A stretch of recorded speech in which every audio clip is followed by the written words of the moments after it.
What I'll do is I'm going to call the meeting to order at 6:01. And Alex, why don't you lead us in the Pledge of Allegiance? Sure. Okay. All right. No pressure. We can No do pressure. it all together. All right. All together. All right. Pledge allegiance to the flag of the United States of America, and to the republic for which it stands, one nation, under God, indivisible, with liberty and justice for all. Great. So I'll start with the updates. Gina is on the call, but not feeling well today. So we wish her a speedy recovery. She just is saving her voice. So she's here, and I think we'll chime in on the chat function, but we're going to have her save her voice for now, unless she is so moved by what, well, I know she's so moved by what we have to say always. I just want to thank everyone again for their time last week. And what I started to say before I officially called the meeting to order is Gina and I, we're all working, busy.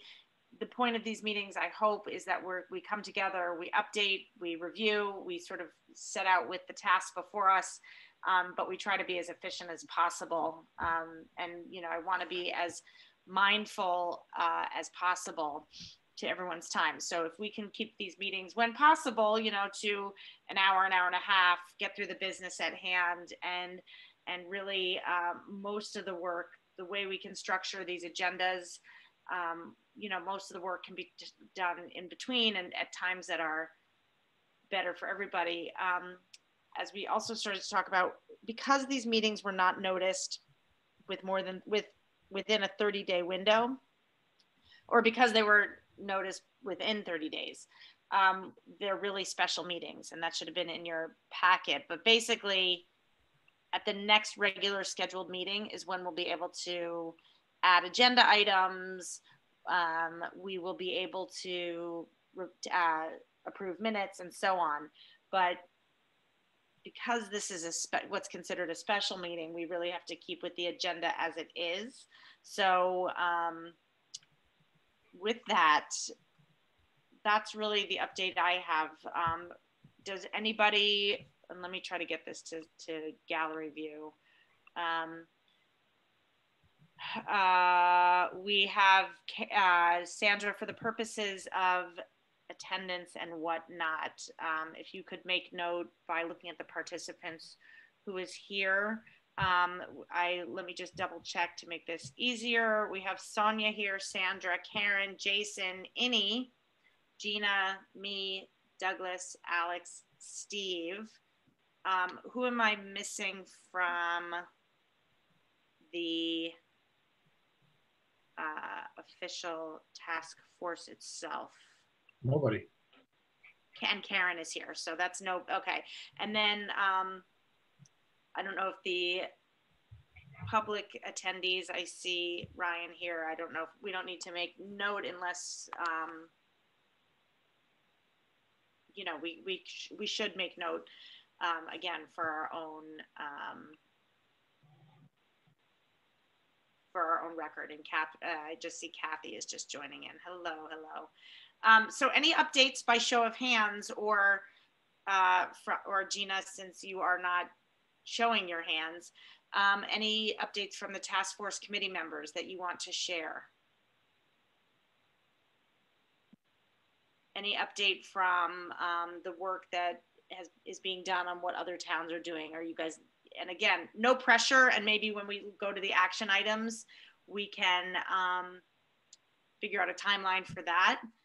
But with item 5, but anything that anyone wants to update us with. Steve or Sandra, do you want to say something? Or no, we kind of talked between us a little bit, and we figured at this meeting we'd let you know that we will update the team at the next meeting. Right. Okay. Anybody else from the task force? And again, I feel funny saying it that way because, you know, we're all here in it together. So, you know, that's just a way of differentiating for the purposes of clarity. Patrina, do you have something you want to say? I saw your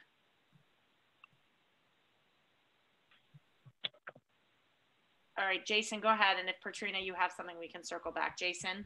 I just want to have a quick, maybe silly question because I'm new to this, but what type of things would be added right now? Like what would we add to the agenda or what? So let me do that. If there's a discussion of, it really could be anything. That something came up this week. There was an incident that I read about on Facebook where someone said something terrible to a woman in a parking lot. It was a racial slur, and I saw it. And we could talk about that. And do we want to have a response? For instance, I mean, that may not be a great example, or maybe it is a great example, or, responding to just something that you saw out in the world, or, I mean, it's really just an opportunity.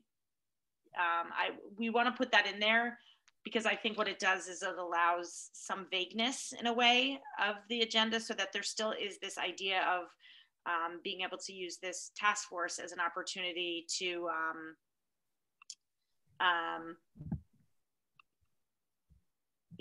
to dream about what this could be. And again, because the structure is so specific within the government guidelines, I want to make sure we still have an opportunity to be a little free form. Okay. So please excuse me. I may have a few more silly questions like that, but I'm just trying to get familiar with the format of the formality that you mentioned. No, it's not silly. And listen, I feel too like this is new to me. While I've served on committees, I've never had to run one, and so it's new. I mean, we've got Ryan, thankfully, able to weigh in on some of this. For instance, what didn't make it here? Actually, that's not true. What I was going to say is someone had a question. We had talked this week about hiring a formal note taker, and do we have a budget? I put that on the agenda as something to discuss because I think that's something that we can get into during that item. So any other questions from the task force? All right, so any members of the public, Ryan or Kathy or Jamie, welcome. Anything that you want to ask or update us on or comment? Okay. Yeah, Ryan. Quick question. Do you suggest that we also create an email for things that we may do volunteering? I think that we should, and I think that Alex is creating a contact list, and I think that especially as we go and break out into these committees and as we get more into the action items, I think for your own purposes, because it can be really overwhelming, the number of inbounds when like something heats up and there's a lot, that way you can separate it out, like too much today, can't manage, I'll check in on that email tomorrow. And it's just a way for your own organizational purposes. Absolutely. Because, again, the committee work will, I think, be where most of that communication back and forth happens.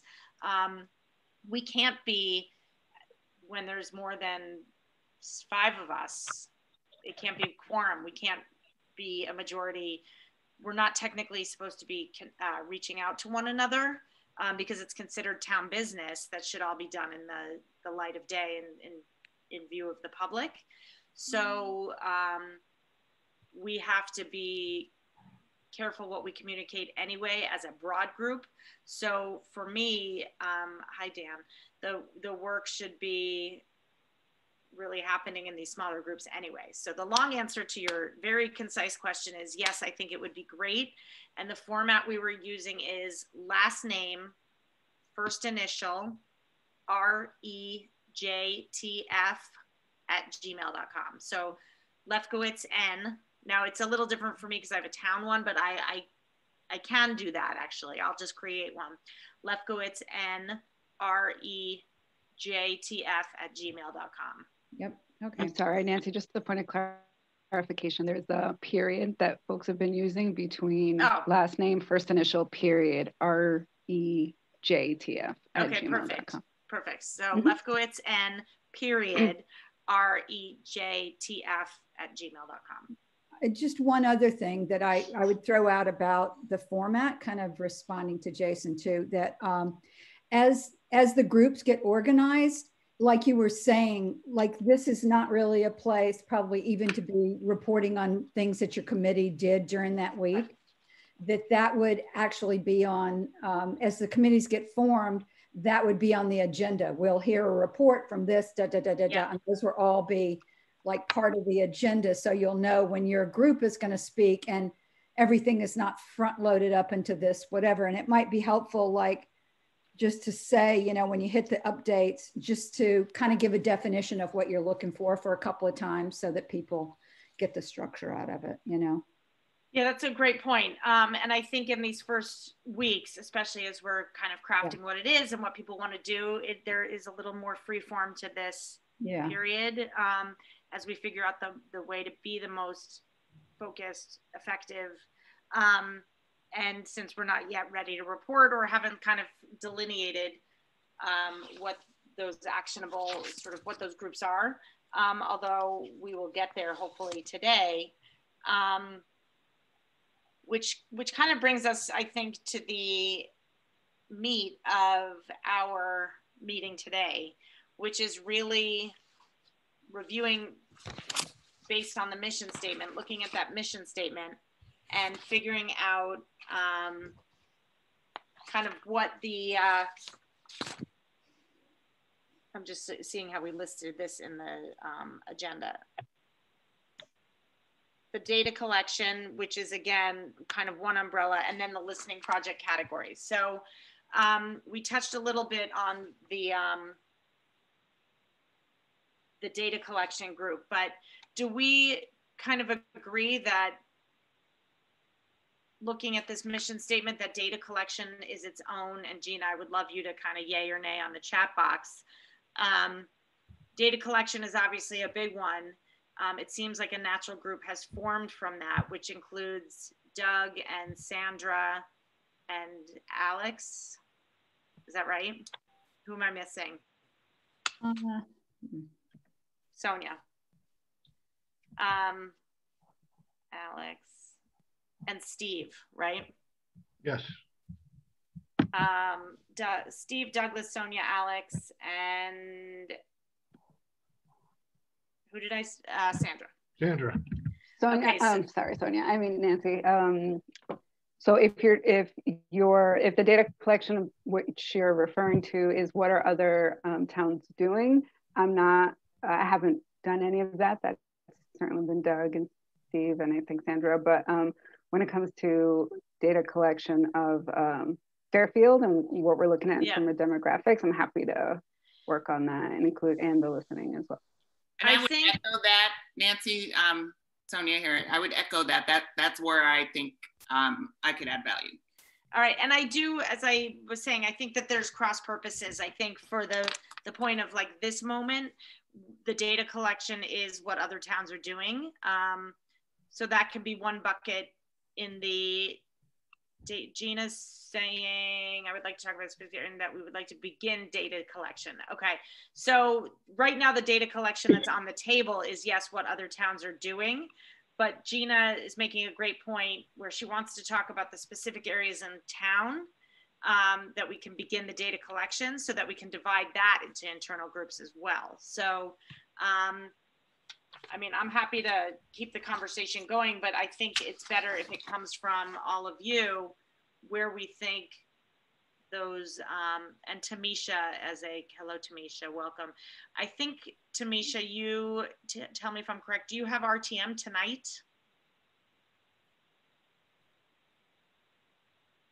Yes, I do. Okay, so what time does that? That's at 8.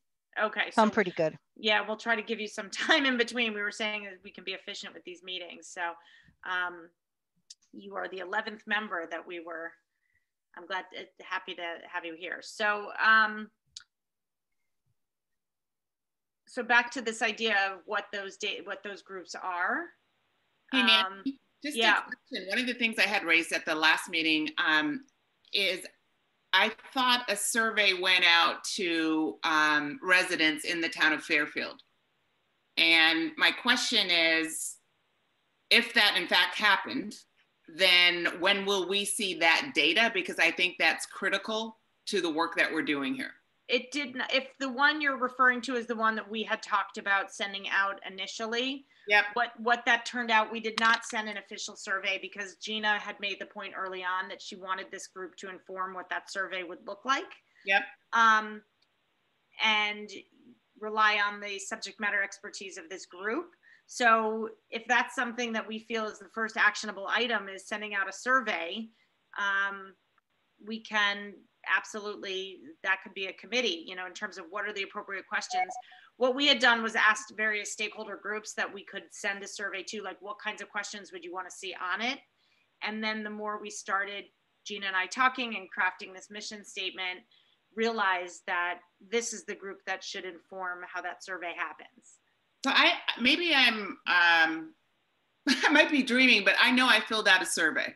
That you filled out, I think what you filled out was kind of answering questions that we had posed to stakeholders, what you would want to see on a survey. Now, there's some survey that could have come out, but not a town one. So I don't want to speak to whatever you were. Maybe she's thinking of the application to be on the task force. No.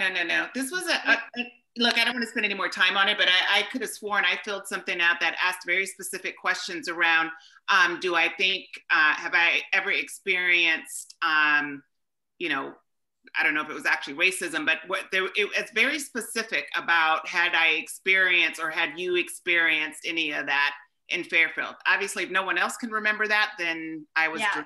It was not generated by the work that Gina and I have done. It has not been generated by the town officially because I would have been in the loop on that.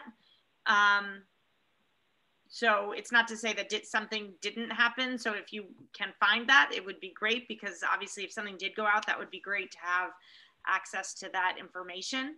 But I do think for the purpose of this group, you know, that's something we can do. Steve, you had a question or a comment? Well, that brings up a good question. How will we survey? Will we send something in the mail? How will we survey people in the town or? I think that not mail because that's money. And I'm curious as to what, Sonia, what did you see? How did that come to you? So I know that a survey went out. Sorry, excuse my voice, everyone. I know that a survey went out through the alumni group, the high school alumni group. They sent out a survey early this summer, which I think we could probably get access to. That's the one that I know about. I haven't seen any others, but there could have been another one. The one I received was online. Online? It was online, yeah. Yeah, all right, so that could have been that. Gina, is that something that you can reach out to the equity group to find out?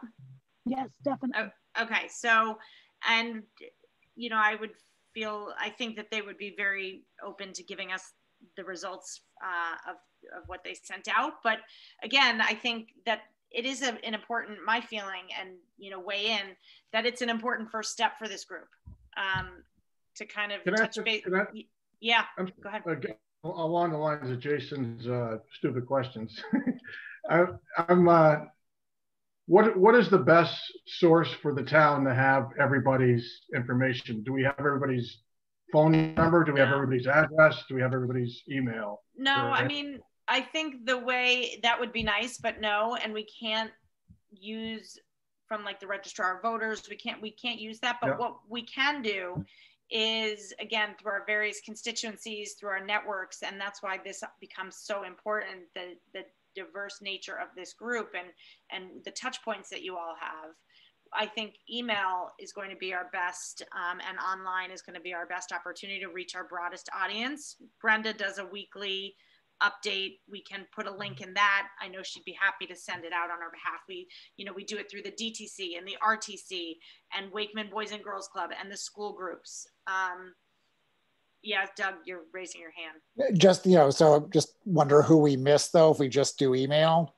Are there, we can print them and bring them, but the thing is, like the senior center, seniors aren't going there right now. Right. So we could talk about that as part of our budget. I think that what my suggestion would be is let's form an internal group of people that want to work on the survey. If it's everyone, we can think about how to best do that.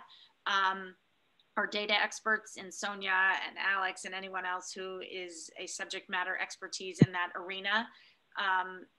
We can use the website, as Gina's saying. I think, yeah, Kathy. Can you piggyback onto the First Selectman's note every week? Can there be a little paragraph about the task force that says go to here and take this survey? Yep. You said that. Okay. Okay. Yep. That is possible. Okay. Definitely possible. And again, just kind of listen, it's only as effective as people responding to it. Mail, I don't know how many people would respond to it. So we have to think about, not many is my answer, and mail is expensive. Yeah, so most people choose Facebook. And so I think between social media and for the older constituencies, we can work with Julie DeMarco Julie is head senior services in town. She's incredibly supportive of this work. So I think we'll just have to be creative. So again, we're talking about two data sort of umbrellas right now. There's what the other towns are doing, which is separate, but then there's this idea of collecting data broadly. Do you think that this survey should help us inform where we need to collect data? Do you think it is concurrent? Gina, do you have a thought on this? Do we do a separate one for kind of each constituency? What's your... Nancy, if I could just add, because it could all flow together. I certainly like to know kind of the numbers of our internal demographics that, either from census or, just the basic, like, how, who's in Fairfield, how many folks are in school, what are the age groups, what are the socioeconomic, who owns, who rents, like all that kind of basic stuff first. I mean, I'm sure there must be some warehouses or repositories of that data. A survey that goes out might help to ensure that it's the most updated info, but certainly I'm happy to kind of start digging into Fairfield internal demographic data. Awesome. I would love to. Alex, a great place to start would be with the town clerk, Betsy Brown. The tax collector's office will have information, and the registrar of voters. And so it's for demo and sort of basic geographical information. So now we have, I'll try to analyze a little what's changed, what is changing, and bring that to the group. Yeah. And if anyone is interested, please reach out to Alex in supporting Dan. Your hand is raised, but please reach out to Alex to how you guys can all work together on that. And again, I know for me, I'm interested in all of it. So we just have to remember how to like pace ourselves and stay focused so that we can be effective and impactful. So right now in the collection phase, Doug, your group, and again, not discounting anybody, your group is going to still work on finding out what other towns are doing. And for the next meeting, you're going to have a report. Yeah, could I just clarify a little bit though? And we're not far enough along that we can't sort of reorient ourselves to this, but what we've been working on thus far, it's just sort of a pretty broad review of what some other cities have done with a whole racial equity, social justice plan or teams or initiatives. Sort of the broad strokes of what they've learned, what they've developed, some of the tools they're using for analysis of their data, hiring policies and procedures, that sort of stuff. So we're not, it's not specific data as in, I don't think it should be that in the weeds. No, I think that Alex, it seemed like what you're focusing on is just kind of a specific overview of where Fairfield is at. Right. There are this many students, there are this many seniors, there are this many Republicans, there are this many Democrats, this many unaffiliated, like broadly, and I'm making that up about politics. I don't know that matters, but maybe it does. This many income, like just whatever kind of basic to give us a picture of who lives here. Doug, I think, and again, people can weigh in or counter. I think what would be effective is to kind of say best practices. Like, yes, it seems like all these other groups are doing a survey. They're doing 7 surveys because they're focusing specifically on schools, and then they're focusing on these demographic groups that Alex is going to report in on. Or they are, you know, X, Y, and Z. I don't think it has to be so in the weeds of what they're finding, because what we're going to find is going to be unique to us. Right. You know, I'd say it's more what questions have they found useful to ask? What tools? What tools and templates and things that I think we might adapt to our special or unique circumstances, and then just pick something and be able to use it to have standard data. If we don't have to reinvent the wheel, right, then great. Like, people are, I'm sure, are happy to have us kind of borrow and support best practices. And again, a year in some is not a long time. So whatever we can use that would help us be impactful and effective to come up with this blueprint. And we have to remember that ultimately everything we do has to be put through the lens of, in January 2022, we will be presenting a blueprint for the town. So every decision we make as a task force, every decision we make as a group, is it going to help us advance to that ultimate end goal? Because we don't want to come up, you know, in December and go, how did, you know, and not be somewhere. And by the way, if we have something to present along the way, you know, we have to keep that in mind too. Do you think, data collection group, Alex, I will put this on the agenda for next week as something to report in, again, knowing that that's a week from Thursday, and there's 2 days off from school. So, you know, we'll put it on. And sure. Again, Doug will put a report from your group on as well. And I'm going to call it best practices. Okay, so the other thing is a survey. Can I make a comment about this survey? Yes, of course.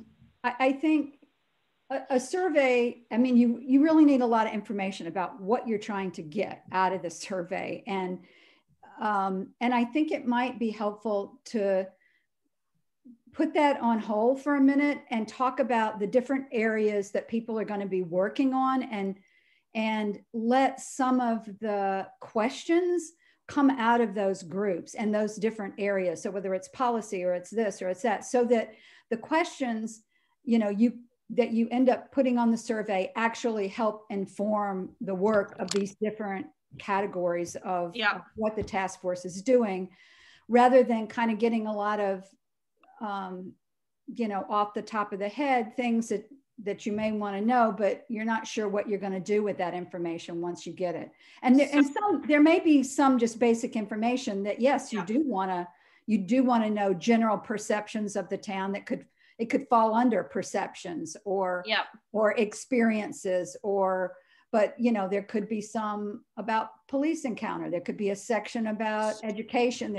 Section, you know, and it goes, a good survey and getting it right is really important. I mean, it sounds like the key. You have a lot of talent in that area on your group, and it's like, it's just not something to be rushed.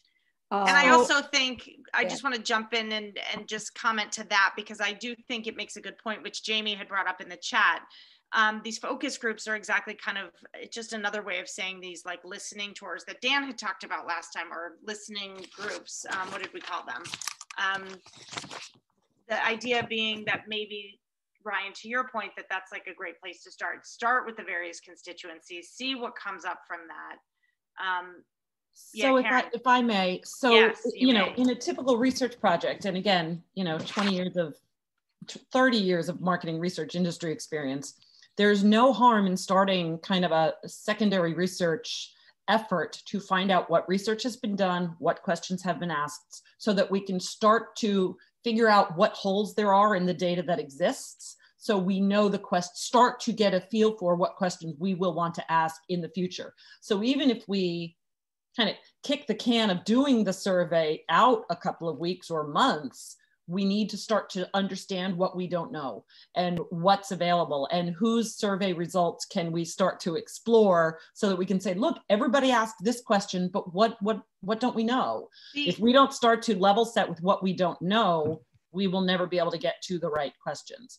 Also, go ahead, and then I'll come to my also. Well, I was going to say, because what you're saying is really interesting too, because I think it kind of combines the listening project. It can kind of help inform how we shape those conversations too.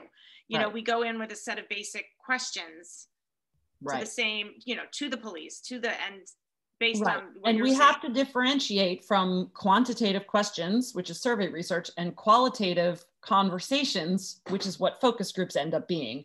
One of them will get us numbers and data and stats and how many people have experienced this, and we start to get a benchmark for, you know, we need to lower those percentages. So that's going to be something that'll end up on our blueprint. Whereas a focus group effort might be, we need to understand this better. Let's have some conversations about it. Let's have a moderated conversation or in-depth interviews. So there can be a very specific process and research plan.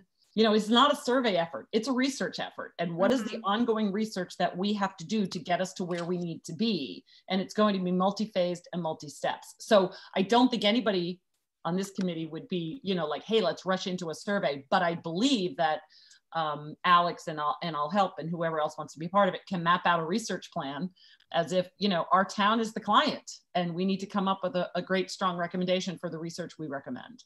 I love that. I'm snapping. I love that idea of the research plan. It's kind of like, that's exactly what I was trying to get to with what I was saying, and you said it exactly. Like, I said I knew there was expertise there. Yeah, there it is.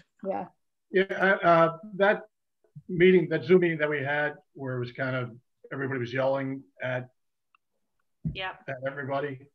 There were some questions, like a bunch. Did anybody capture those questions? I think there's some real questions that we could start with there. In fact, I think that is, and thank you for bringing that up. So we sent those questions to the police, the chief of police, and he answered some of them, but certainly for a listening project and bringing in the police, I think that is a great place to start, especially because I think the community still deserves those answers. Right, exactly. So, all right, we can take this in one of a few ways. So again, I'm going to throw this back to the group. And I'm going to throw this because you guys are the experts in this. Do we then decide what those groups are for the listening project? And I'm calling it the listening project, but I think you guys understand it's meeting with the various constituencies. Again, I think that was Dan's phrase. If I'm butchering it, I'm sorry. Kind of what do we do to understanding that this is a research plan and that part of listening to people will get us some qualitative data, it'll get us some quantitative data. Is the best next step then to kind of say, okay, these are the six groups we want to talk to at least right away? Does that feel like an organic next step? Is that the organic next step, in my opinion, would be what are our objectives for the conversations and surveys we want to send out? They could all be very different. We know we have an overall objective for our initiative, but what do we want to learn from certain constituent groups? So I think there's a mapping out of a research plan that will include the listening, you know, the listening groups that you're referring to, but it, you know, could be that we'll have different objectives, learning objectives for each of the initiatives. So I don't know that, I think it's all a part of it. And probably that's just a roll up our sleeves, you know, have some conversation about what are the steps of that plan. And we kind of combine, and, you know, we want to talk to these people to learn this at this time, after we've done this or before we do this. So given the format, and I don't mean to be dense, this is so outside my area of expertise. So, you know, for me, I can answer the questions that you think are silly, Jason, or whomever, but for me, maybe it's silly. How do we then, given what you're saying, and if everyone is kind of aligned broadly, that sounds right and it resonates, what becomes the next step? Is it several of you meeting? To the research experts from Gina, how would you begin if the town was the client? Great questions. Exactly what she said. Identify the groups that we want to meet with, like you said. Yeah. Identify the groups and then identify what we want to learn from those groups. Absolutely, Steve. That's That's what I would say too. That's what I was trying to say earlier too. Yeah. To get the groups, and you've got, and then even smaller, people could meet in smaller groups and generate some of the issues that they think are around that. And then that kind of leads back to what information you need to collect for each of those. So then you need to again, sorry. No, and who you need to talk to, whether it's a listening or whatever, and then what survey questions, which may be combined with one whole survey in different sections or whatever. So do you think then it makes sense to identify now on this call the 10, 12 groups, 6, 8, whatever the number becomes? I think we've talked about them, so some of them are more obvious than others, law enforcement being an obvious. I think there's models that tell us, this is where we get into modeling. They tell us which ones that we should be talking to. Education and the police are on it, but I think, Doug, in one of your models, it's in there. So I think it's 5 groups basically that we can at least build on. Yeah, I think we could probably, I don't know what the number is, Karen, but we could probably find the dozen or the top 10. We probably would come to quick consensus on the top 10. And then we have to start digging for the folks we're missing or the groups we're missing that are less obvious. And, but I guess we could tonight with a pretty good list of those groups. Jason, and then I want to respond to what you're just saying, Doug. Jason? I guess I wanted to ask, how specific do we want to be? I know you mentioned the police department, but how specific or granular? Because I could think of racial profiling as a specific aspect of a topic or group within the police. Like, how specific within these groups do we want to get? That's something also to think about. I think kind of combining what the two of you just said, Jason and Doug, we could be a brain. Yes, I think that exactly, Gina, you and I are singing the same song. She wants to do a brain dump of those groups. And I think that is a great place, because what I was going to say is, I think as we kind of broadly brainstorm, and then if like you're really interested in the police, that's a great way for us to say, okay, the people taking the police group, and Gina, tell me if this is what you're thinking also, in terms of what the questions would be, what do we want to learn from them? Maybe, a smaller group could dive into that and inform the police. Like, how granular are you getting, if that's like your area of interest? The education group. And again, you're going to be with a few groups. So, because if there's only, 15 of us, 14 of us, but there's 12 topics, you're going to be interested. So there'll be some cross. So why don't we start with like a brain dump broadly? So rather than saying like use of force, we just kind of speak more broadly police, and then we can get more granular, or the groups can get more granular as we decide. So hey, Nancy, remember our first meeting that we had, there were a ton of different voices that called in to express what they were experiencing or have heard of. I think that's a good place to go back and re-listen to those conversations that the folks dialed in, to get an understanding of those groups, because I think it was about 5 different callers and they weren't all saying the same thing. Are you referring to the one where we met in the forum that Brenda held? Yes. So, sorry, explain broadly where that umbrella, I'm not totally following. So I know one constituent, it was a neighbor who actually saw their neighbor being discriminated against as far as cleaning up their lawn. And so that's one voice. Then there was another caller that talked about the profiling of the police department in Fairfield. Those are the only 2 that's coming to mind, but I know we got a couple more. Let's see if it falls under, let's continue. Okay. And see if what you're saying is satisfied with like a broader topic. Got it. And if not, let's try to go back to what you're saying and see if where we might be able to, because I think I understand what you're saying, but I don't know where it would fit as a kind of a broader category. Got it. Education is one I've heard. No, just to get the data. Yeah. That's all. I'm just saying that's another avenue we can go back and re-listen to that. Well, definitely. Yep. Yeah. And as someone referred, Steve, to the questions, and the questions were specifically around law enforcement. And again, I have them, so I can share them. But again, I think the public, absolutely, that's something that has been something I've thought about, because the public really does deserve to get those answers. So, so law enforcement, education, maybe just try to housing, real estate sale. Yeah, kind of. Yeah. Business owners. Yep. Employment. And is it town employment, or is it? Well, that would be the first part. Yeah, like who's holding those offices? Who's working in those places? In town hall, for the police department, for the municipal services. Maybe Elected. Exploring. Along that point made by Kathy there, is it just inclusionary programs, or not? How does somebody get a job there? Yeah, and inclusion, I'm putting as a side word for now, but employment through the town, elected officials who's serving. Mm-hmm. Like even within town employees, we might want to think about doing a group or a special group with managers versus frontline people.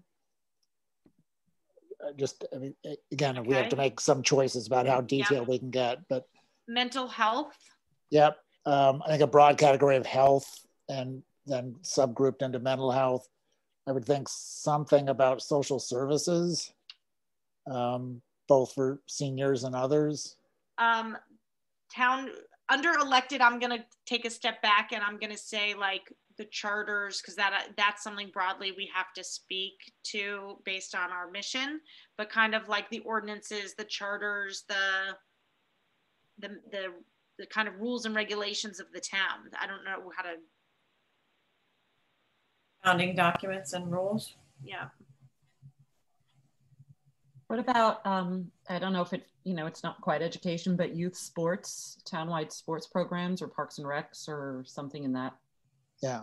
Yeah. I would think a broad category of youth groups, I think athletics for sure, but maybe. Youth engagement, youth groups. Religion, do you think, is there a faith?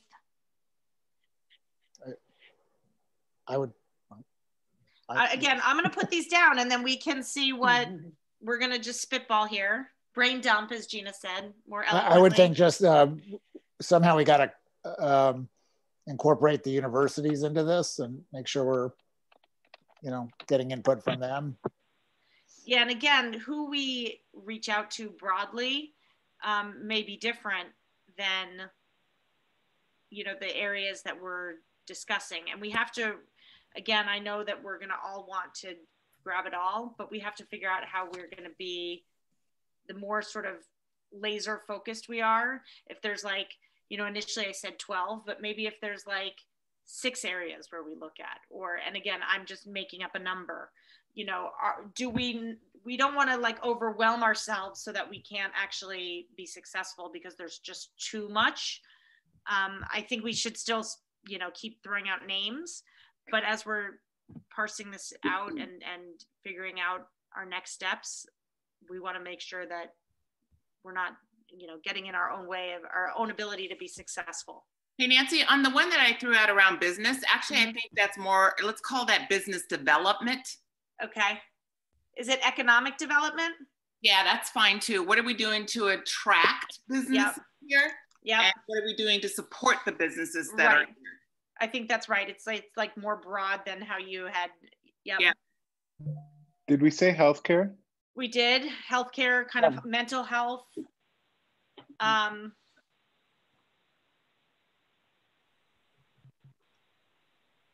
Okay. If we're really doing a brain dump, so we can go like ridiculously detailed. Yeah. I'd be curious about transportation. People sort of who, if we have data on who has cars, who doesn't have cars, how they get around in Fairfield. I don't know if that's. I think that's such a great suggestion, Doug. I always find it so fascinating that in a town like Fairfield, that's so beautiful, there are so few bus stops that are covered. And when I was traveling in my 20s by bus, I would have cried if there were no covered bus stops. So transportation. That's it. If you can get a bus. Yeah.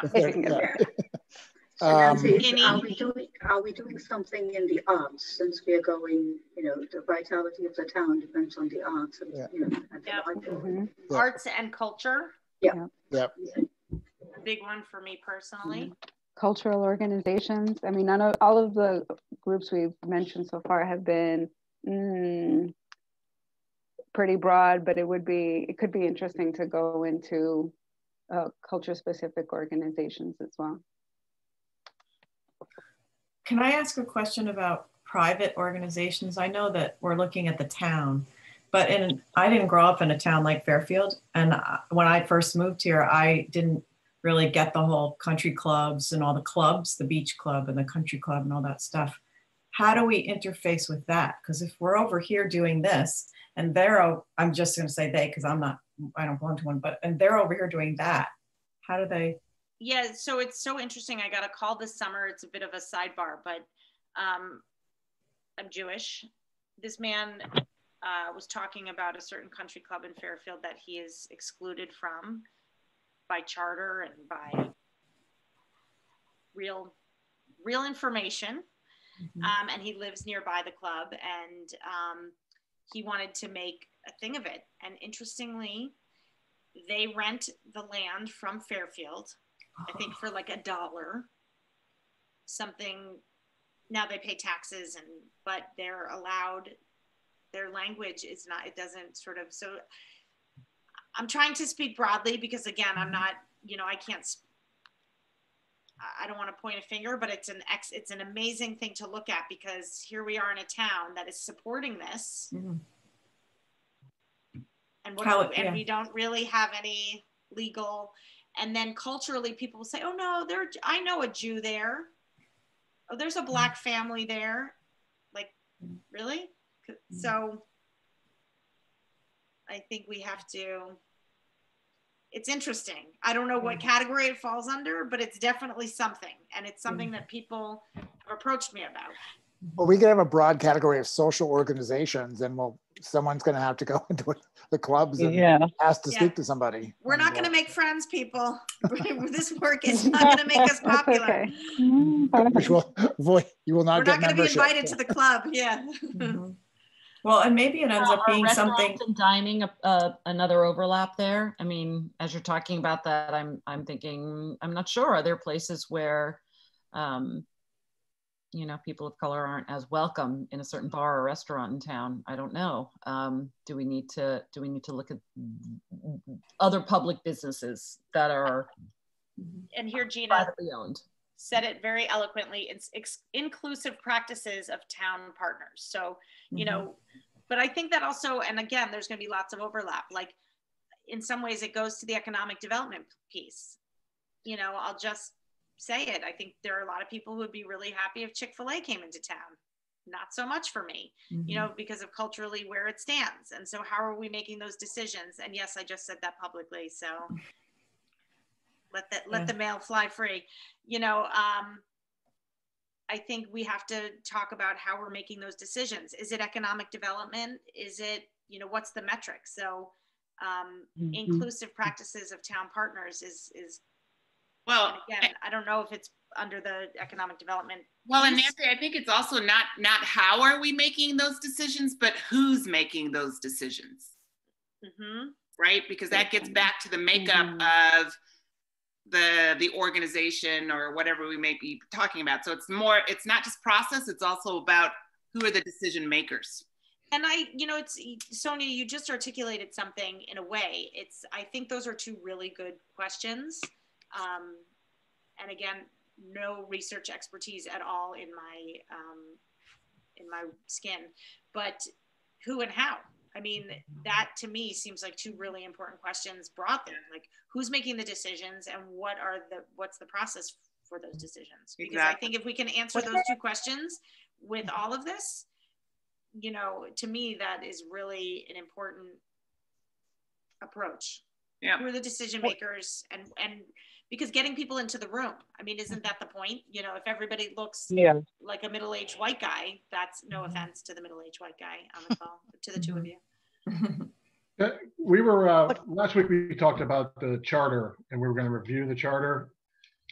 I think that everybody should read it here. Everybody on the rules and regulations, I'd put that as one. Founding documents, the kind of official, it's online, you can get it, it's all accessible.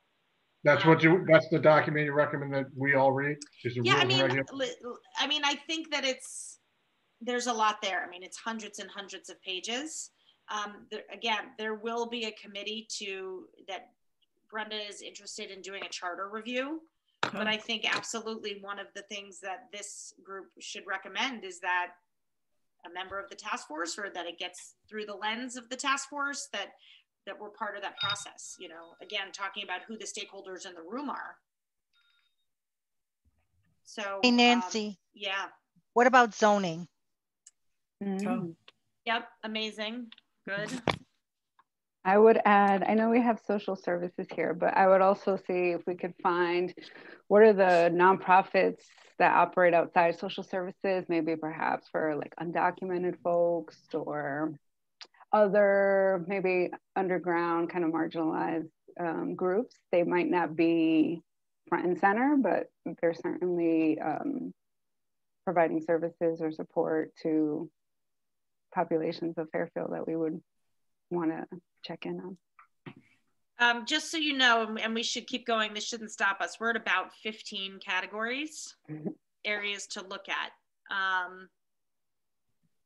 I guess the question back to the research team, to the research experts in the room, how would we get some insight into issues such as food insecurity? It's a huge issue here, actually, food insecurity, and I'm just reading on what Doug is saying. And again, Julie DeMarco, Operation Hope, both organizations would be very willing and open to talking to us. So that covers social services and Alex, what you're just talking about. So certainly they are people that we could invite in. Given these categories, do we now then kind of divide and conquer? Do we break out into groups throughout the next week? Do we start thinking about, I mean, again, how do we get the ball down the field? Well, just the thought, I mean, because you said we had 16 categories. Do we want to prioritize those? Because that's a lot of categories and there's not enough time or people on this force. Right. Which is why I go back to this idea of, you know, yes, to me, I would say a resounding yes, because we want to be effective and impactful. And I think another thing that this group should figure out a way to have as part of their blueprint is that the work has to continue. That this is not just about what we deliver January 2022, that this is one area. These are the 4 areas where we've discovered, and again, I'm making up a number. We've looked at these 4 areas. This is a template, but we now have, 36 other areas. And so we need to keep going, but here's a template for how we do it. So to me, Sonia, the answer is yes, but what does the group think? My suggestion, when I think of priorities, it's either it has the biggest impact or it affects the most people. If I can get some of that hard data about where we are in Fairfield, who's overrepresented, who's underrepresented, perhaps that could help inform us to say, this subsection is very underrepresented, or this one is, affects this amount of Fairfield residents. So maybe that could help inform priority, perhaps. Yep.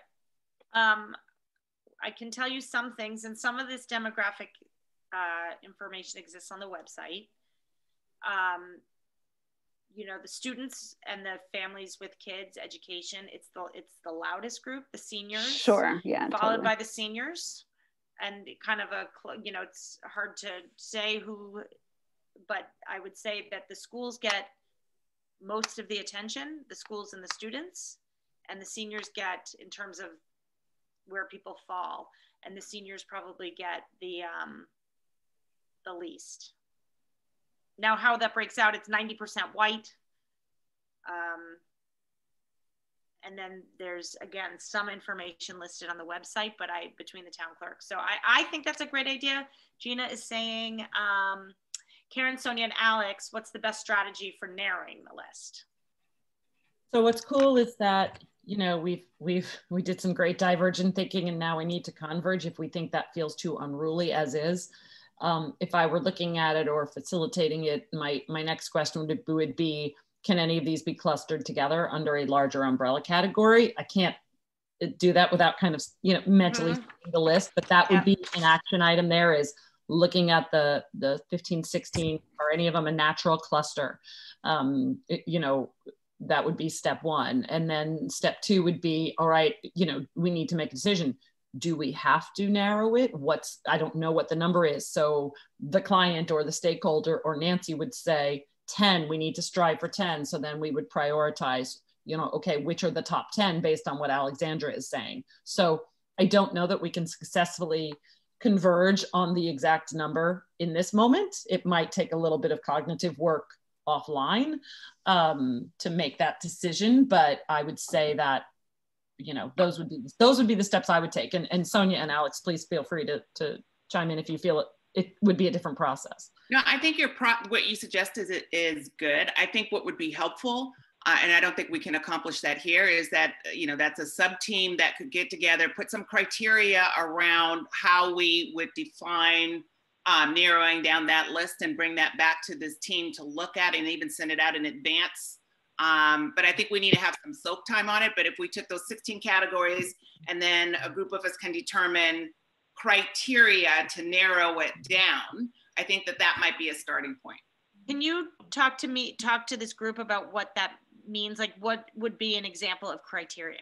Yeah, I think it's exactly what Alex said. You know, which one of those will have the biggest impact on which group? That could be an example of a criteria. You know, which one is something that I'm making this up, right? I mean, it's going to sound better than this, but which one is, we know, because we see it on social media in Fairfield, that's something we probably should take a look at. So I don't know what the criteria would be, but that's an example of it. You know, if you had 5 type of criteria that you could use to help select or narrow it down, I think that would be helpful. You know, where does the town spend their money? What was that one? Where's the town spend the money? If most of our mill rate is obviously going towards the education system, well, then by definition, we probably want to pay attention to that. Yep, and I could tell you that is 100% true. And then labor is the next biggest cost. Yep. And so that I also think that some of the work that I think Doug is doing around, you know, kind of the benchmarking of what other towns have done. I have the feeling we may not have to recreate the wheel if other towns have said these were the top 10 categories. So we may need, like, hey, can that group of people, when you report in at our next meeting, tell us what you learned about the categories, and we can use that as a checks and balances against the list we've come up with. That brings up a good point, Karen, because when we look at the towns that are doing things in this area, are we looking at towns in Fairfield County, or are we looking at towns in America? Because, you know, that's kind of what the towns like us are New Canaan and Darien, and they're not, you know, they're not going to be doing anything, I mean, realistically. But if we look at these studies, they're coming from Wisconsin, or, you know, is that important information to us? So I think echoing what Gina's saying, which was a great point in terms of Doug and not having to reinvent the wheel. What I would, and Gina, I know feels similarly, if we could, Karen, Alex, and Sonia, I'm going to defer to the three of you. We will defer to the three of you, but does this make sense? That next meeting on the 5th, we come back with, you know, some of the best practices, some of the tools, some of your findings, combined with Alex, what you're talking about, some of the findings in terms of who lives here and who's impacted, and understanding that education and labor, literally the people we hire in town. So I think that's going to be a for me, well, sitting in the seat I see what happens at town hall. It would be, you know, meaningful to look at that. But given that, then we come back to the table at that meeting on Thursday, and then Karen, Alex, and Sonia, you kind of form a subgroup to kind of help us parse out, create some of the criteria to look at who we should look at, and then we can come up with like a more narrowed down plan. Does that, and then we can start getting into the research plan based on the groups that you help us identify using the criteria. Does that sound reasonable? So again, I can be more succinct. The homework is Alex and her group, Doug and your group, that's the homework, and then reporting in. And then after that, Karen, Alex, and Sonia, you will meet and then come back to us at an appropriate amount of time, whether it's like the next meeting or the meeting after, and report in on and help us give a framework for like the step after that. So this becomes stepwise. Does that works for me? Yeah. Also, I would say in terms of reinventing the wheel, listening to Karen, Alex, and Sonia speak, and you have probably combined 100 years worth of experience. That would really help us and avoid us having to figure out how to do this, because you all have done this so many times in so many different ways. Oh, poor Bubba. Sorry. So maybe like being able to put together the list that we've come up with. And then Steve, kind of get back what you were saying. I think you're right. There aren't a lot of towns that are doing this work, but there are some out there. I know there are a few in New Jersey. I can send you two that I've been looking at, and maybe we can just look at more towns that are similar in demographic, not necessarily Fairfield County, if there isn't anyone here. And I think people have this idea that we are like Westport and New Canaan.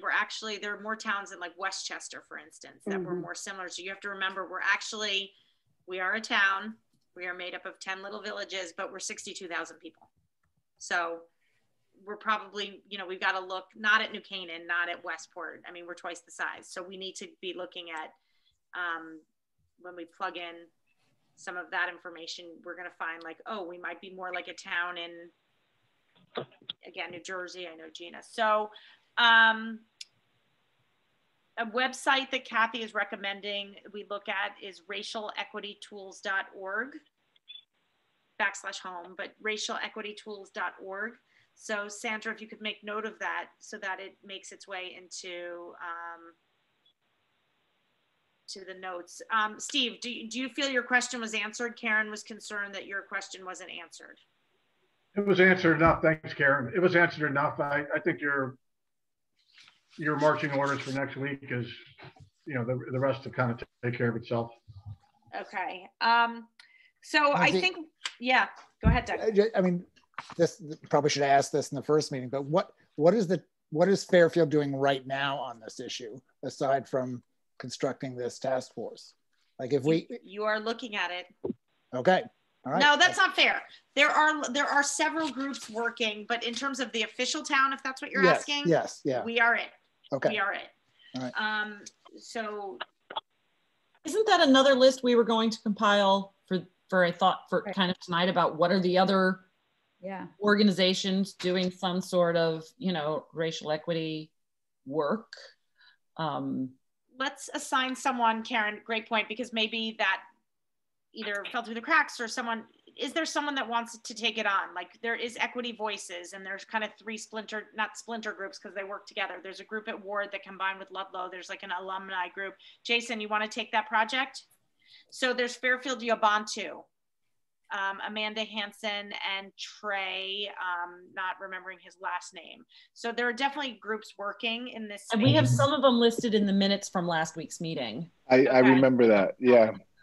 I was going to ask why, we should be probably closely working with the Fairfield Equity Coalition, right, at the high school level. And see, I know they're doing a lot of data collection, so we should probably leverage what they've done so far. So yeah, I had some questions around that already, so I'll be happy to take that as a takeaway.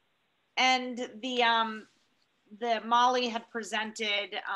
The FEA. The FEA has the anti-racism subcommittee.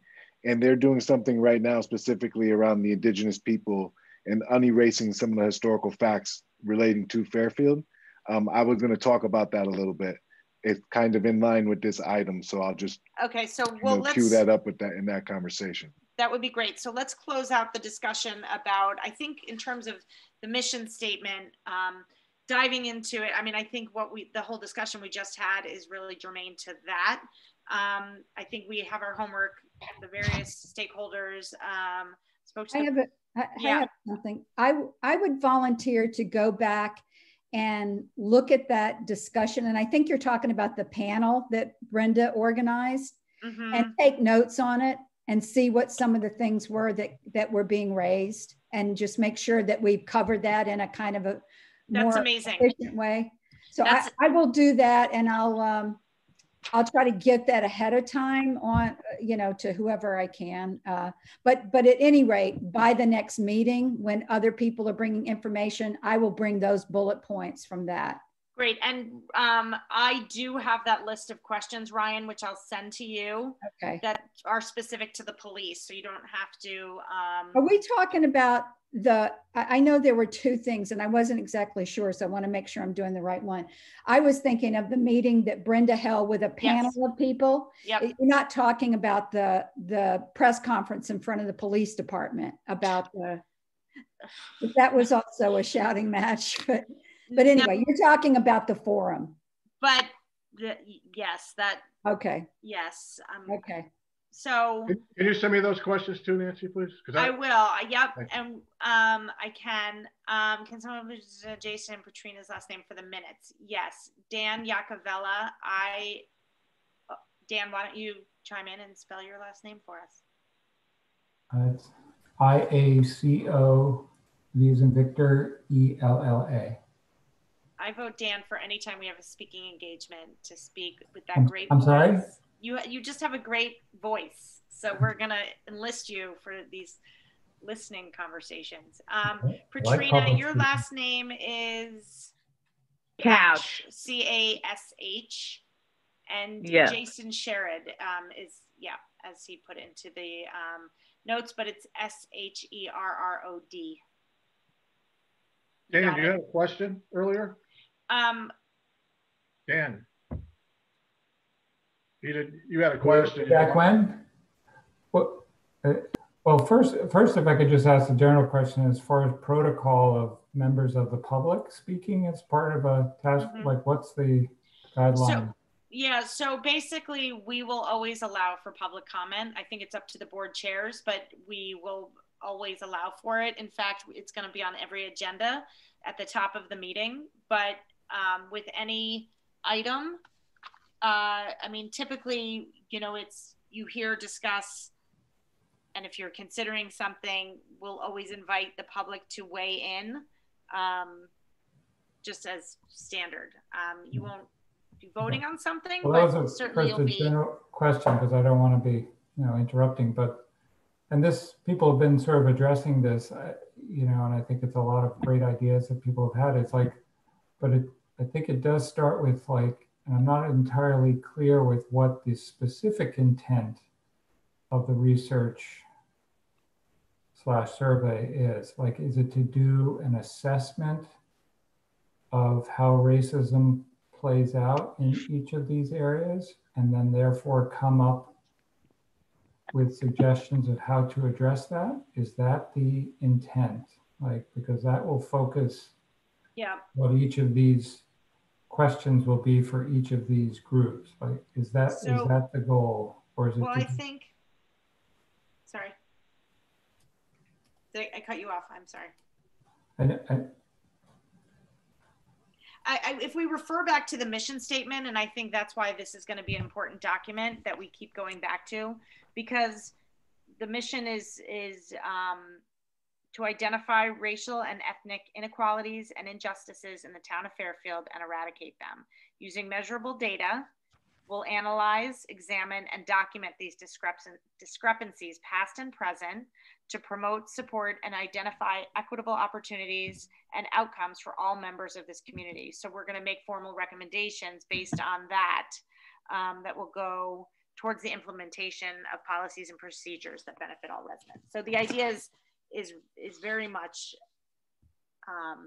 stated here specifically. Does that answer your question? Yeah, so it's in a way, I think, to look at the current status of where each of these constituencies stands and to make recommendations. So. And to provide a blueprint, as Gina's pointing out, a blueprint for the town to address equality and equity, or inequality, as the case may be. And I just had a thought. This is not in line with listing project or a constituency. I'm wondering if some people in the Fairfield Museum could provide any historical context for what's gone on in this town. Mm-hmm. Yeah, and that's a great point because they have done work in this space. I love that. If you're interested in speaking with Michael, who runs it, Gile, who runs it, if anyone is interested in making that connection, it'd be interesting to see kind of what they've done and what, and I'm going to keep that separate, Doug, from your work because I think it's specific to Fairfield. Mm-hmm. Dan, is that something you'd be interested in speaking to Michael, who runs the museum? I'd be happy to if you want me to, sure. Yeah, I think it would be helpful to know. And the question becomes, if there's enough there, do we invite him in? Because they have done, in terms of, presenting to the group, because I know they've done some work in this space. And under the arts and culture heading, but maybe just to give us a brief overview of like what they have done to see how much, if we want to dive into that. Yeah, that'd be helpful. Yeah, I'm to work with you on that. All right, so Dan, if you and I can chat offline, I can give you his contact information. I'm happy to make that inroad, that connection. Yeah, I know Walt, but I don't know. Okay, great. So as long as there's, if you have an inroad. Yeah. So Dan, do you need help? Do you need another? Because I think it's not to make this a historical project, but that colors everything up to date. Absolutely. I mean, it's very much in the mission statement, past and present. Yeah. I mean, I think that if we look at our town's website, there's about a paragraph of 4 sentences that talks about the history of slavery here. And very much, I mean, you talk about the country clubs and the economy here. It is built on a slave economy. And so literally it's like 3 sentences about Fairfield's history of slave ownership. And to me, I always thought, why don't we know that or talk about that? So recently, so Dan, would you like a hand? I would love to be with you on that if you are open and if you another listing year. Sure. Would that work? Annie, it would be great kind of to have as an official task force member paired together with Dan so that you could really report in, both of you. Gina's saying there's houses in town with race restricted covenants. That's like, I mean, I think we're going to uncover some crazy stuff here. Well, and I think that what I love about this area of discussion and the opportunity that you guys have in this is that work is going to be where we're going to come up with some great storytelling fodder when we go to present our blueprint. If we have vignettes and stories and the history of where we've come from and where we want to go, we're going to be able to affect buy-in because we have great stories, and there's mining those sources for that kind of thing, and in those categories it's going to be, anyway, that's where we can tap into a lot of passion. Yeah. And anecdotally, just as a sidebar, last year at this time, I went to Alabama and I went to the Equal Justice Initiative and I went to the lynching memorial, and it was incredible. And stop me if I told you this story. But I encourage all of you to look up online if you haven't looked at this project, but they made there was a memorial. It's Brian Stevenson's Just Mercy. He created a memorial where there are, for every county where there was a lynching, he'd either mention if there wasn't the known name of the person, it was, you know, unknown, but it's overwhelming the number of, they kind of created these pillars. And what they did was, and it's symbolic, it's supposed to represent somebody being hanged. And they made matching pillars for the counties to come claim these.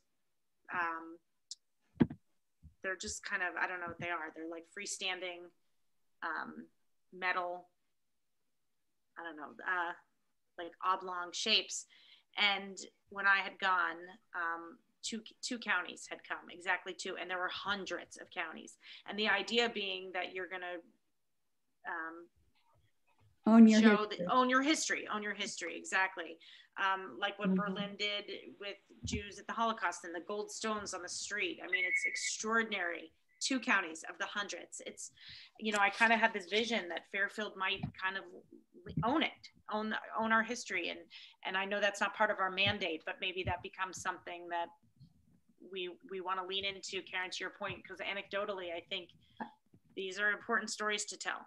I just saw on social media recently, some things were circulating around about the town seal of Fairfield. And you know, people taking issue with that too. The colonial and the Native American handshake. Tonight, actually, we have students from the high school practicing to present about headmaster and changing that. So, you know, back to that question of what work is being done in town. There's a lot of really motivated people, and these kids are incredible. So I look forward to inviting some of the students in. I'm just looking at, they're not enforceable. I'm just looking at the comments to make sure we're agree, Karen. Perhaps our major task is to establish that these issues are worthy of the town's going attention. Yes, I mean, we want to make sure. Gina knows a great story. Okay, when she has her voice back. Okay. Doug, do you want to expand on what you were saying in the comments? No, just, I mean, I do think, you know, at a higher level, our purpose is to make sure this gets on the map, stays on the map, and it's built into the town's, you know, day in, day out functioning. That this becomes part of just routine analysis and thoughtfulness about every decision we make in the town. And that's, I think, in my mind, our major task. Yeah, and it kind of goes into this idea of like, we can't tackle it all. So if we tackle a couple of areas really well and set a blueprint or a template for how we've done this and how we're going to approach this work, then it becomes part of the fabric moving forward to tackle. And so, you know, again, we want to make sure that we are focused enough in our efforts and our mission that we can achieve it. I think in the interest of time, and to make sure that Tamisha gets a break before she has to go to our RTM meeting, do you feel that, you know, we have enough here in terms of, we reviewed the mission statement, and I guess we have to act upon it. So I guess if someone wants to make a motion for the little bits of homework, which is basically Alex and the demographics and Doug and what other towns are doing, and Innie and Dan talking about the history. Was there any, and Ryan going back and reviewing the forum, the first public forum on race and equity. So there's 4 things that we're looking at this week. Am I missing anything? Am I taking away what other groups and committees are doing? And Jason, what other committees are doing? So if we could, someone could make a motion to act upon those 5 things, because we have to hear, act, and consider, or we have to hear, consider, and act on those items. So that I make a motion to consider these items, which was mentioned by Nancy. Okay. Is there a second? The motion. Seconded it? Second. Steve seconded it. Any first? All in? Any discussion on the item? Any comment from the public? Okay, seeing none. All in favor? Aye. Aye. Anyone against? Any abstention? And Gina, are you can just type into the thing. Are you in favor? In favor. She's in favor. Oh, you poor thing. Great. So the motion carries. Those 5 items we will have on the agenda for next week to be reported on. Okay, then we move on to the other equity groups. Jason, you wanted to report in on what Molly's group was doing? Well, yeah, I just wanted to talk a little bit about it. And she touched on it last week, which was the Fairfield Education Association. There was a subcommittee of anti-racism. And she talked about it last week. So I would just be echoing what she said last week, which was they're doing a land acknowledgement on the 1st of November. And, you know, I guess what she was asking that day, what Molly was asking that day was to see if the task force was in line or wanted to work with the subcommittee to do the necessary work on unerasing the history in Fairfield about Indigenous people. You know, if somebody mentioned the town seal, I think that work along lines with that type of work. The land acknowledgement is specifically around a area of Fairfield down by First Church, which they're going to speak about as acknowledging as its Indigenous roots. I just thought that this was that the Anti-Racism Committee and this effort in general was something for the group to consider. Specifically, I think, you know, Indigenous people and racism predates what we talk about from slavery. And if we want to really get to the root cause of some of the systemic aspects of racism, they started with the systems that were built against Indigenous people. Taking of land, things of that nature. The one thing I would just comment on again, and I would remind us in this early stage, we want to make sure that we are impactful, that we're not, and not to say this isn't worthy and it shouldn't be something. One, is it in line with achieving, does it further our ability to achieve our goal and our mission? Do we know enough to be able to support it as a task force? And again, I'm not saying yes or no, I'm saying these are the questions we should be asking when approached, because we don't want to be I don't think in order to be the most impactful is like, we don't always want to be the voice, or maybe we do, I don't know. And that's something I put back to the group. Are we in a position yet to have an opinion or make a statement? And again, maybe we are, and maybe this is the group doing it, so we should be going out at every turn. I don't know, but I just wanted to kind of pose those as more broad comments. Yeah, under the good question, I guess, with regards to posing the questions about, I'm not sure what the stance is with regards to making statements from a committee standpoint. So I think, like I said, the ask was just to see if there's any engagement at all or aligning with the group. So maybe, to your point, like, does this effort have longstanding, or does it align with the goals of the task force? I think it does. I touched on the reasons why with regards to equity and the systems and systemic aspects of racism. So. Yeah, and I also would put out there that, you know, again, we are a committee of 11 plus 5, and when we're approached for something, you know, are we able to then, okay, now we have to put in efforts towards this. And again, I'm not saying the answer shouldn't be yes, but then it takes away from our ability, you know, we all have so many hours in the day, and, you know, we are but one human. So Jason, to your point, you know, once we're meeting with the Fairfield Museum, it will come out from there. And then when we do make a statement, or when we do, you know, tell that narrative, it has a greater impact, because we've researched it, we've done everything instead of just putting out a statement. And I'm sure at that time when we are going to be doing that, that's where the work which is being done with the high schoolers plays a huge impact, because then it's marrying both of them and making a lot more powerful statement. Right now, we really don't know much. It's only when we go in and get that information and then process it and see how it works in, you know, how the town was shaped, we will be in a much better position to say, this is how what we know, our history in town tells us. So it's always how you place the narrative. The stories are all there, but it's how you tell the story and who you tell the story to, with what, and what do you want to gain from that story. So, yeah, you know, I guess my goal today was only to announce that there was another group, another committee working on anti-racism type activities within the town of Fairfield. That there's an opportunity to align efforts with the group. The effort, you know, and that's what I wanted to introduce to the group today.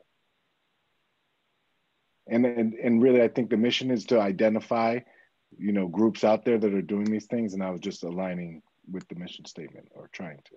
Not necessarily calling for any formal statement to be made, but just, you know, that group is looking for us to be a part of, at least, and it aligns with the research that you're talking about. So, speaking on behalf of Gina's chat box, she said, would it be appropriate for us to send a representative and report back? That might be a good both show of support, but also not taking a step to statement, but attending and then reporting back and getting us more info. That might be.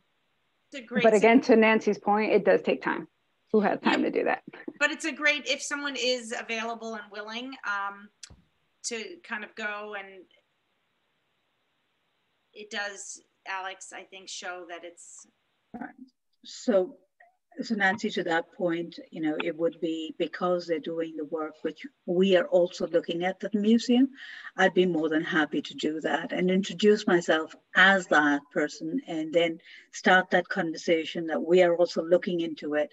And I would actually frame it in another way, that we are seeking their help, and, you know, and hoping to work with the research which they've done already. So we're not, you know, we're using that info and enhancing it and bringing them on as partners instead of the other way around, because we could use their help, honestly. I think we're still at the point where we need to identify all these groups before we start talking to anyone in particular, because I don't want to start talking to one group and exclude another group that feels like they're next in line. Let's get all the groups out there. Like you mentioned, Fairfield Yabatu. If we start talking to the indigenous group, they're going to be like, well, why you know, so let's get them out, and then plan to attack, you know, each one. There may be only two, but I don't want to exclude one of them.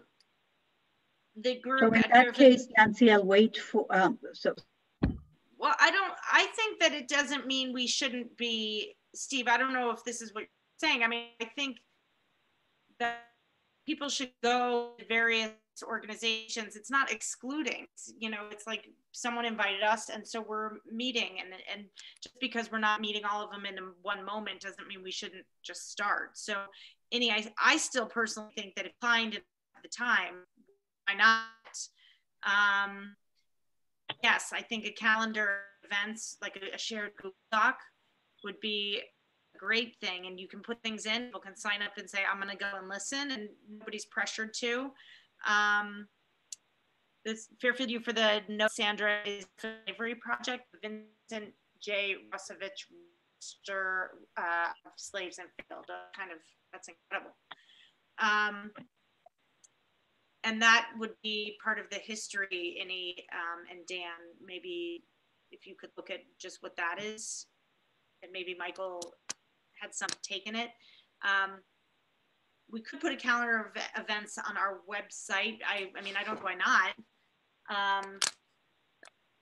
The question is updating it. I do think that gets really hard. I think different organizations, becoming a clearinghouse for all these different organizations, that may be something we can do down the line. I think it's very labor intensive. Various groups are invited to post their own meetings. But if that's something you guys think we should take on, I don't know how it would work. But I think you just got to get a list of them, see who we're talking about. Right. I mean, again, is it to become a clearinghouse? Is that a service that the task force is providing, kind of becoming a clearinghouse? I think I see it more as part of the listening, part of your listening project. These are the 10, we want to talk to the indigenous group. We want to talk to the Bantu. That's a list of those groups. So Jason, if you want to start kind of compiling, I certainly think at this point we should all be encouraged and encouraging when we are inclined to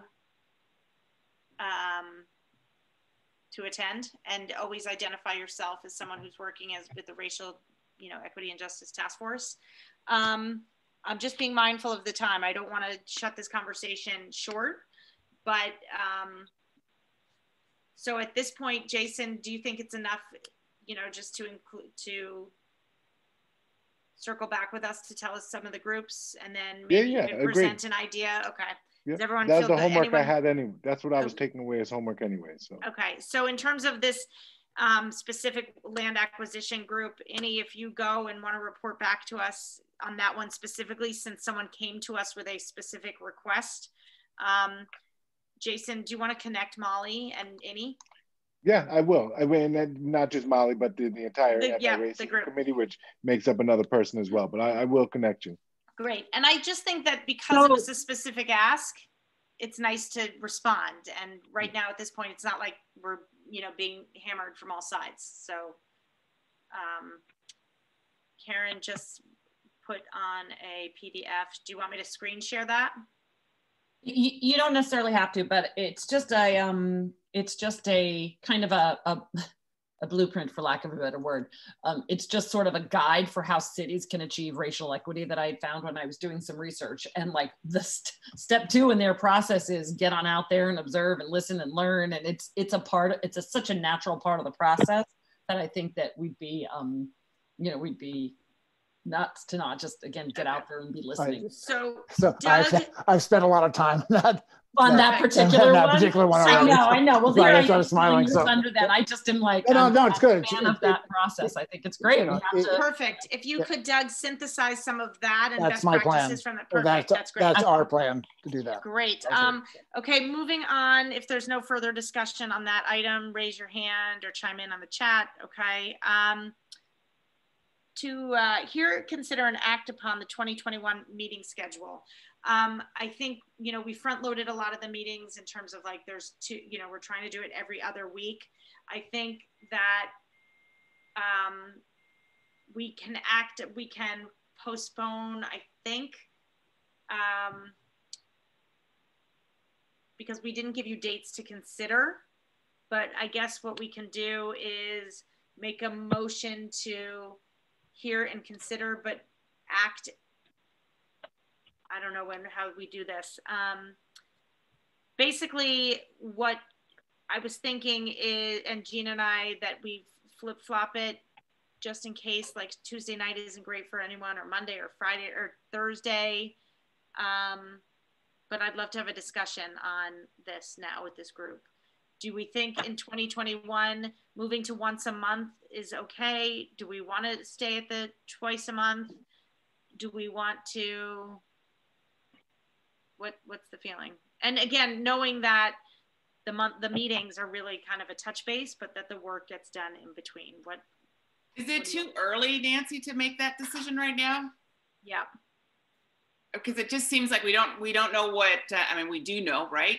But I think we need to look at the statements of work that we're going to have before I would be comfortable to be able to say, yeah, let's move to once a month in 2021. I don't know. Yeah. What I'm going to do is beg forgiveness if we're not supposed to do it this way. I do think by the end of 2020, we have to submit a meeting schedule. So let me find out what our leeway is. And if someone could make a motion to table to a date uncertain, item number 7, which is to hear, consider, and act upon 2021. So it's moving to a date uncertain. If I could have that motion. Table to move item number 7 to a date uncertain. Okay. Is there a second? Second. Sonia seconded. Is there any discussion? All right, so all in favor? Aye. Gina, in your comments, Gina, aye, thank you. Any noes, nays, any abstentions? Okay, I will find out more about what our leeway and flexibility is. To hear, consider board communication, sharing of information, and meeting. Oh, that was, yeah. So basically, we talked about the Gmails, so I think we're good there. Is everyone going to get a Gmail? Do we think for this, the specific racial justice email? Okay. We can talk about a board calendar. Sorry, a events calendar, Jason, based on your findings in terms of events and all of that. So if you could come back with a recommendation based on when the groups are meeting and. Okay, I'll try to find. All right, and if anyone has thoughts, anyone want to comment on that now though? All right. Comment on the events calendar. Well, just kind of on the way we're communicating, just a reminder that, you know, don't send reply all, because for FOIA, we're not supposed to, anytime there's a meeting of more than 6 people, 5, it has to be less than, you know, a majority of the, or less than half. So question on that, Nancy, yeah. And I was thinking about this because, you know, my world revolves around Google Drive. And so for us, can we work on shared Google Docs, or is that considered in violation of FOIA? That's what I was thinking in terms of the event calendar. I'm going to have that question answered also. I think it would, like to Gina's point, it would have to be on our town's website unless we make it a link that's accessible for everyone. But then do we open up for some weirdos to be able to do? So I don't know. We'll have to come up with, again, why a clearinghouse may not be able to be something we do in this format. So just be mindful, don't send group emails that relate to the business at hand. So, you know, do your small group meetings. You can send me information. So can you just, because I know I can disseminate. Sorry. No, I was saying, when you say do your small group meetings like this via Zoom, conversationally, not via email? No, like if you and Alex and Sonia, when at the moment you're talking about the data plan, you can talk, the 3 of you, because it's not a quorum. And we could have a Google Doc between the 3 of us? Yes. Okay. Yep. You just can't, it just can't be the whole body or majority. It's a very inefficient way, 5 people. It's a very inefficient way to do things, but the whole point is that it should all be done in a public so that the public can hear what's happening. So it's like, it's for transparency. So the intention is good. It just winds up not being totally effective. But if you send me things, I can disseminate, like Karen, if you wanted to share that racial equity document with the group, that would be something I could disseminate to the group. And it would just take any questions about a FOIA violation off the table. Ultimately, are people gonna like tattle on us? Like, would be very unlikely that someone gets frustrated that we're like sharing information on this, but we wanna make sure we're doing things, you know, above board, so that for the naysayers, we aren't called out. Because they are out there. Okay, to hear and consider and act upon a budget. I mean, that's also probably something we should table, but we don't have one. I put it on there and it really should have been to hear and consider. Jen said that, you know, Jen Carpenter said that hiring a, Gina, do you remember the amount she said off the top of your head to hire a recording? If you could type it, I don't want you to talk, I feel bad. I'm just gonna look, because she had sent an email. It's like, basically, we'd have to ask permission. I'm gonna call it $200 to hire a recording secretary to note take. I don't know if that's like the best use of any small amount of money we might get if we're all willing to split it up. And I know it's a very specific skill set. I don't know your feeling. I can tell you that I know you all pay a lot in taxes, but it's expensive to live here. So I don't mean to say, but I just don't, there's not a lot of money out there. So I'm sorry, Nancy, what was did you find the amount, what it cost? Yeah, I think it was like about $200 a time, because it was like $45 for the first hour, or first 2 hours. So maybe it's $100. It's under $200, but for every meeting, I mean, is that, call it $2,000 the way we want to spend money? Because part of me is like, well, what if we want to do a mailing, or what if we want to, I don't know. It's going to be a lot harder in the beginning, right? We're going to do all the heavy lifting is going on right now. So the folks who are taking the notes are, it's going to get easier once we get the flow down and get flowing. So a couple of renditions, it'll flow really easily. The first few, I mean, is it worth it saying like, let's ask for a budget of X and then we can figure out how to spend it? But I do think it's worth putting in an official request. Yes. I could see printing being an item that's going to be a little bit costly. We need a budget, so we need one. There's no question about that, but I still, and it's probably, I'm just trying to be mindful. The note taking, to me, is extensive, because I can see the notes when they come back, as I know you guys can too. And I know everyone on this call has 1, 2, or maybe even 3 jobs. I think we need to consider that. I think there's enough college students in the various universities that we could tap into that would do it for a lot less. Unless, of course, you've got to be certified, then I guess that's different. But I don't want to be too quick to say we don't need that.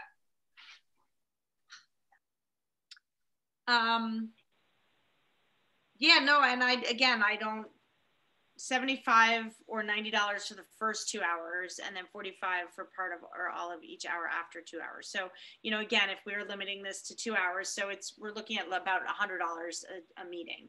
So maybe put it together afterwards. It's not over when they stop the meeting. That takes probably the same amount of time to actually put together good minutes afterwards. All right, so we're maybe looking at $200 is, so $200. That's probably right. Yeah. Yeah. $200 times, 20 meetings for a year. So, what do you all think? Well, we don't have a budget. Yeah, the budget first. Sure. No, I know, but that's what I'm saying. I mean, Is there somebody within the town government that admin people that go to meetings and do this for other There are, but again, they paid, but again, we're looking at $4,000 and to budget for a note taker, and I can tell you what groups are getting. So I sit in on the budget process, and not to say, and they're all incredibly worthwhile, and they're all getting very little money. Mm-hmm. Can I take a shot at talking to a couple of the universities here and see if we might get someone to do that for pro bono for us? Yeah, I don't see why we couldn't, because Alex is the official secretary. So we could, it seems like that would be a great idea. It's kind of an interesting graduate school project, or like a project. Exactly. Maybe someone will focus on that. That being said, do we want to vote on a number today or not, and then build out a budget? Or does someone feel like, it's very premature, and we don't even know yet what are you all thinking? Do you want to table the budget discussion and see where Sonia comes back, at least, because that's right now the most pressing need? if we were to spend money. So if we don't have to spend money on that, then maybe we can wait to have the budget discussion. I'm okay with that. Gina, what do you think? We'd have to advertise through the HR department if we were gonna hire, but if we could do pro bono, again, I don't see why somebody couldn't volunteer to take notes as long as Alex is, you know, signing off on it anyway.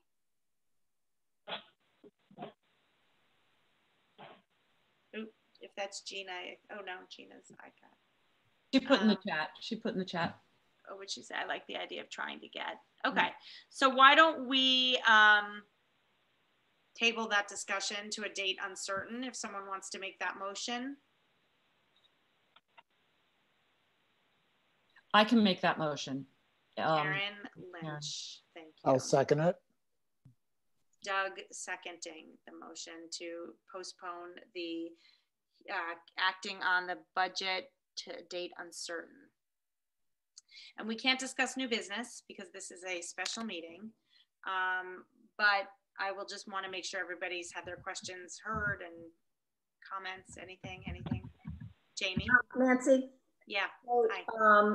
In the meantime, I'm scheduled to take notes next time. And I'm just wondering, is there a template? I'm not quite sure, you know, how much of discussion to put in the notes. So I need a little guidance. Maybe after Sandra does it, I can get in touch with her. I think she's doing it tonight. I can reach out to you too, Jamie. I have some of the templates as well. Oh, you do? Okay. Thanks. Well, thank you. And thank you, Sandra, for the note taking. All right. My head is exploding. I know. Is there room for one more little discussion point, Nancy, on this topic? Or yeah. Just the idea. I don't know if anybody has budget knowledge, but it might not be a bad idea for someone to start to collect their thoughts and project what expenses might we see coming down in the future that we may want to build into a budget at some point that we may have to then vote on. And I will also use your, not argument, that some of what Doug finds and Doug's team may inform. Like if there's a toolkit that costs $250 or, you know, maybe some of that will be revealed. You know, we have lots of subject matter expertise here, but, you know, not meeting in person, so not having to provide food is helpful, you know, or drinks or, but maybe some of that will be informed by what you guys find in the next meeting. So any other comments, questions? Okay, so do I have a motion to adjourn? Yes, you do, Nancy. Okay, with a motion to adjourn. Is there a second? Second. Steve seconding that motion. Well, all in favor? Aye. Any opposed? Any abstaining? Well, we are unanimous in our decision to adjourn, and I thank you all. Have a good evening, and Gina, please feel better very soon. Yes, please do. All right. Thank you all. Bye, everybody. Bye. Good night.